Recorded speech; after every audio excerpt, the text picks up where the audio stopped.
everyone. So exactly 2 years ago today, February 25th, 2024, was my first day here at Unity of Phoenix.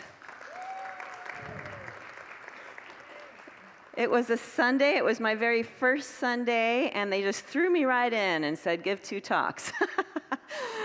So I just want to say thank you for, embracing me. I'm getting emotional. Thank you for just embracing me and bringing me into your community. It's just been a really lovely, lovely 2 years. So I just want to thank you all first for a fantastic 2 years together. So thank you. So tonight we're in week 2 of our series based on Brené Brown's book, Braving the Wilderness, The Quest for True Belonging, and The Courage to Stand Alone. It's a long title, but it's a fantastic book. I know a couple of you have said you've picked it up now. It's an easy read. And Brené Brown, just so everyone knows, we're all on the same page, she is a social scientist, a researcher. She's often featured at TED Talks and she's got a podcast now, I think, as well. But she's really well known for her work on vulnerability, empathy, belonging, and shame, all those feelings that a lot of times we don't want to look at or feel uncomfortable with. And it's through her most recent research that she discovered that we're living in what she calls a spiritual crisis of disconnection. I mentioned that last week, and I really was sitting with it last week and this week. A spiritual crisis of disconnection. And can you feel that? I can kind of feel that in our world right now, that we're in this spiritual crisis of disconnection. How do we all come back together? And so last week, I spoke about the importance of being vulnerable, being our authentic selves, in order to first belong to ourselves. Because when it comes to belonging, first we have to belong to ourselves so that we can remember and reawaken that truth that we belong to the allness of God, that we're an expression of God, of the divine. And then we can be vulnerable and allow ourselves to belong to a group, whether it's a group of friends or a hobby or family or work, whatever that group is. Now we can belong to them and that group in an authentic way because we're remembering who we really are. We're remembering our divine identity. So being ourselves, she talks about in this book a lot, means we have to stand alone in our personal truth, and that standing alone in our personal truth is the braving the wilderness of uncertainty, of criticism, of vulnerability, of being vulnerable. And yet, when we honor our true nature, our divine nature, we realize that we're one big human family. We realize that we actually have this spiritual connection to one another. And in fact, when we're honoring who we truly are and the unique gifts that we share, well, then we're contributing positively to the whole, allowing for that spiritual connection to occur. As we express our own unique God gifts, the gifts that we were born with, those interests, our strengths, now when I express that, I'm contributing to the whole. So we're going to look at that a little bit more. We're going to go deeper tonight into this exploration of true belonging. So here's what Brené Brown writes about true belonging. It's on the screen here. She writes, "We seem to have forgotten that even when we are utterly alone, we're connected to one another by something greater than group membership, politics, or ideology, that we are connected by love and the human spirit. No matter how separated we are by what we think and believe, we are part of the same spiritual story." And that's it right there, that we're all part of the same spiritual story, and yet we get distracted by the outside and calling ourselves and dividing ourselves up into different groups. In other words, we're so worried about either not belonging to a group or what group we belong to that we forget that we're all connected in spirit. And hence, that's why we have polarization right now. Everyone feels like they need to identify with a group, whether they agree 100% or not with that group. Everyone's feeling like I need to be part of something. I need a connection, because if I don't have that spiritual remembering of who I truly am, I need to connect to something, then I need to find a group. And so we start to find this polarization happening. So in her recent research, Brene Brown found that individuals wanted, quote, connection to a larger humanity that gives people more freedom to express their individuality without fear of jeopardizing their belonging. So we want to belong, but we want to do it in a safe way.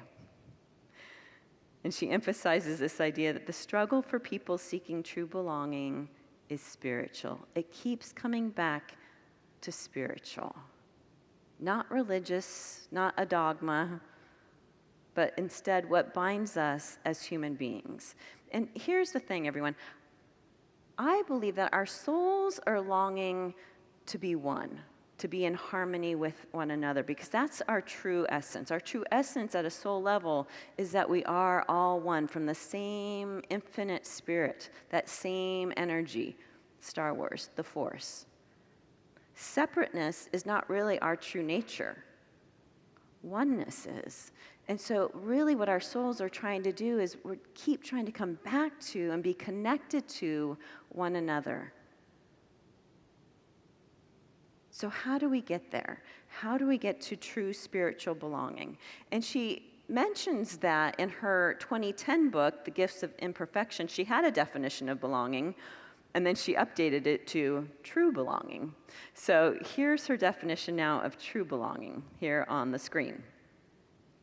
True belonging is the spiritual practice of believing in and belonging to yourself so deeply that you can share your most authentic self with the world and find sacredness in both being a part of something and standing alone in the wilderness. True belonging, she writes, doesn't require you to change who you are. It requires you to be who you are. So was anyone watching the Olympics? I love the Olympics. I've watched the Olympics since I was a little girl. I love the Olympics. I was a figure skater when I was little also. So I was watching those women's Olympics, figure skating. So Alyssa Liu, do you all know about her? She was the gold medal winner. First gold medal for the U.S. for women's figure skating since 2002. She wasn't even born yet. This is what made me really feel old, because I was an adult when I watched Sarah Hughes win that gold medal, so that's kind of weird. So 2002 was the last time we had a gold medal. She just won the gold medal for us.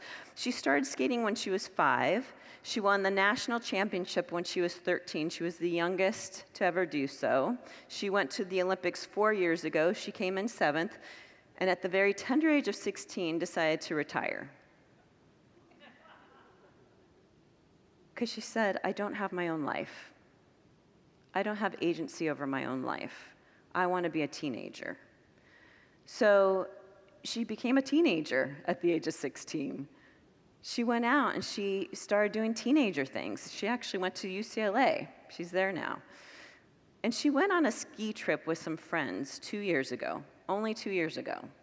And it was the adrenaline rush of that skiing that made her miss ice skating. And so she thought, wow, maybe I want to go back to competitive ice skating again. But if I do so, I'm going to do it on my own, with my own authority here. I get the final say.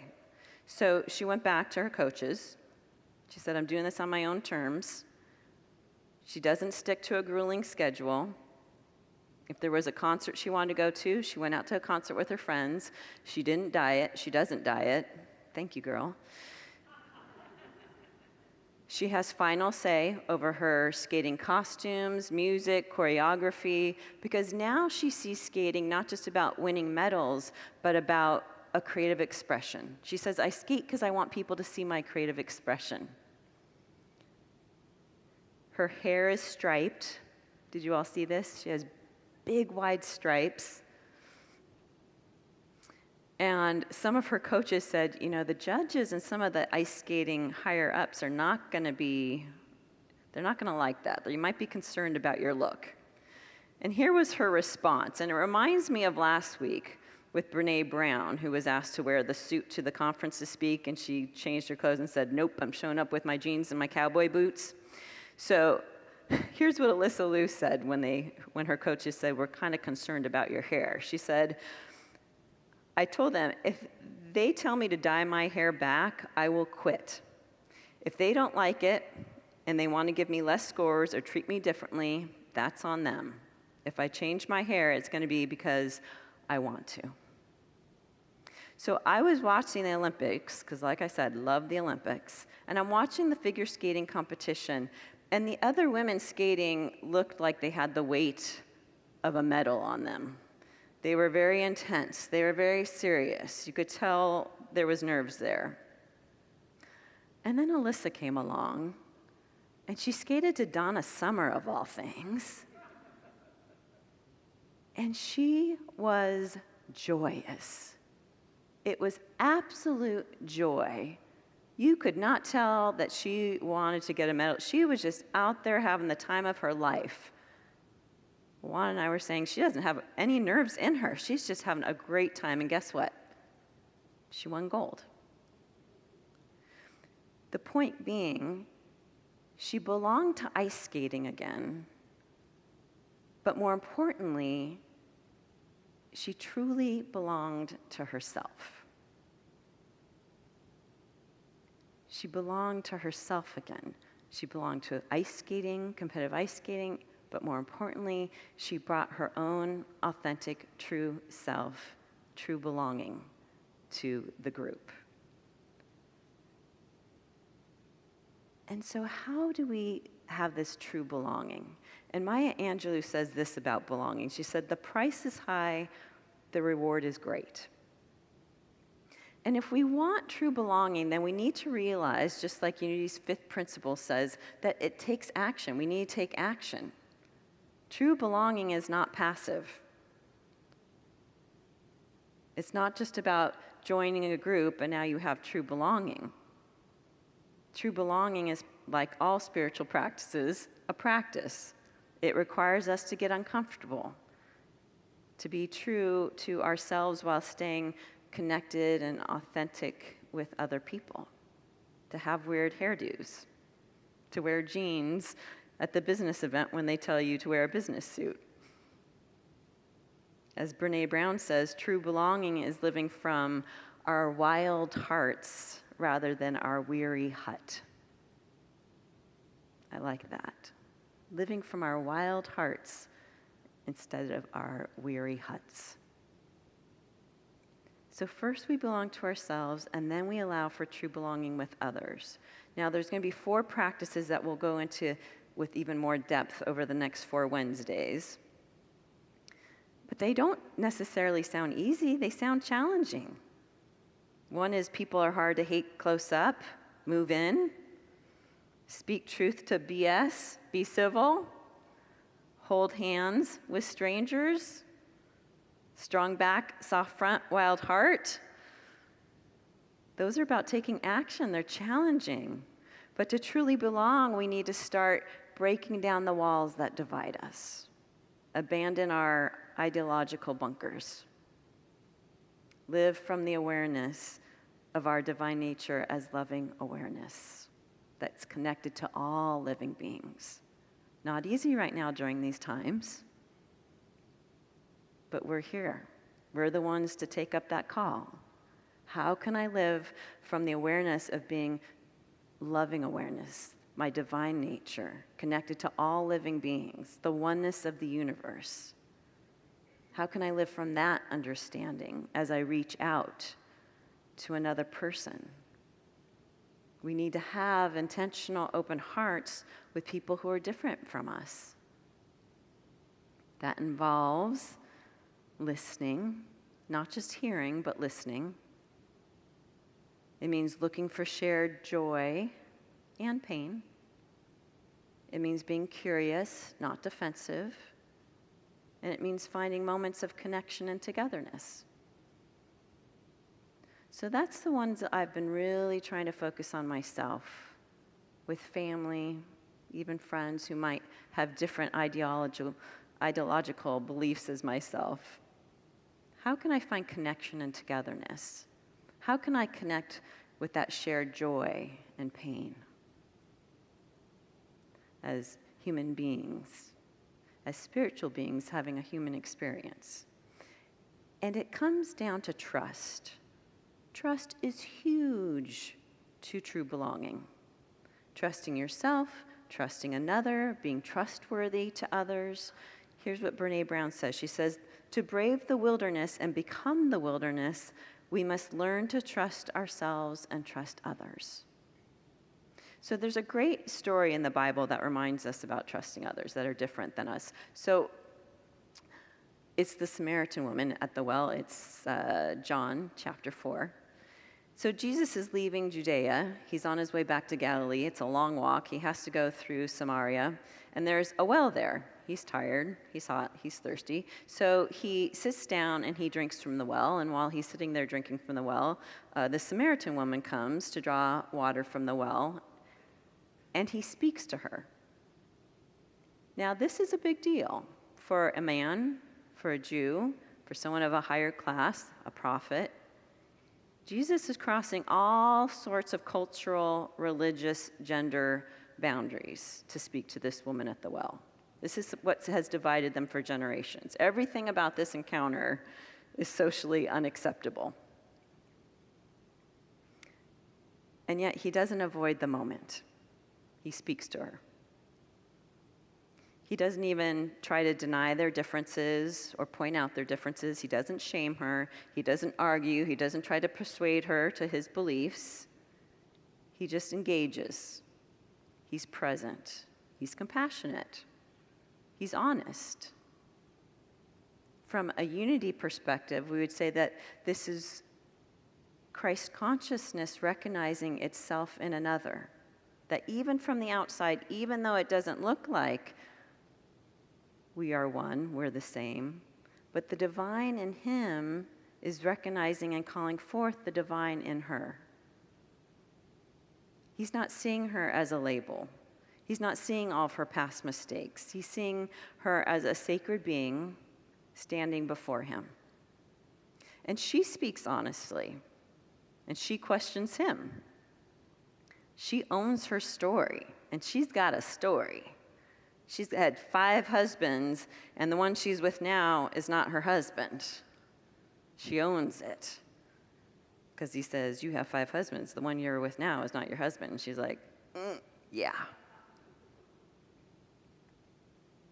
But that's a courageous conversation. That's a courageous belonging, to belong to yourself so much and remain in the conversation, not to get defensive or crawl away with shame, but to just be there and have that conversation.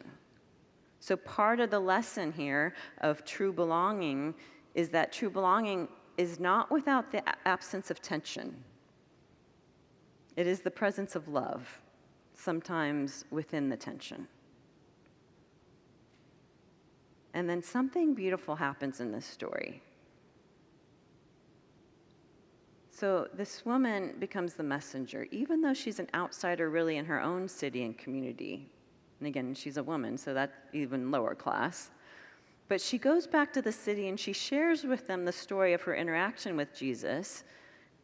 And they all say, oh, wow, so it's true what they're saying about Jesus. And she becomes the bridge. Now, she could have easily felt like an outsider here to even her own community, but instead became the bridge to. So it's her authenticity that becomes the doorway to transformation for a whole nother community. And see, and this is what happens when we're grounded enough and remember our divine nature so that we can move forward with people instead of away from them, so that we can trust that the same divine life, the same spirit within, it lives in each of us. It lives in each and every one of us. So to authentically belong, we have to stay present even when things feel uncomfortable. It's about resisting the urge to shut down, to lash out, to walk away when we encounter differences. So in this story, Jesus shows us that true belonging isn't about choosing sides or sticking with the social rules or what his group says is okay, but it's about choosing love. To be brave enough to cross the line, to be grounded enough to remain yourself, open enough to recognize that divine love is everywhere. Divine love is everywhere. Brené Brown writes, "True belonging is not something that you negotiate externally, it's what you carry in your heart."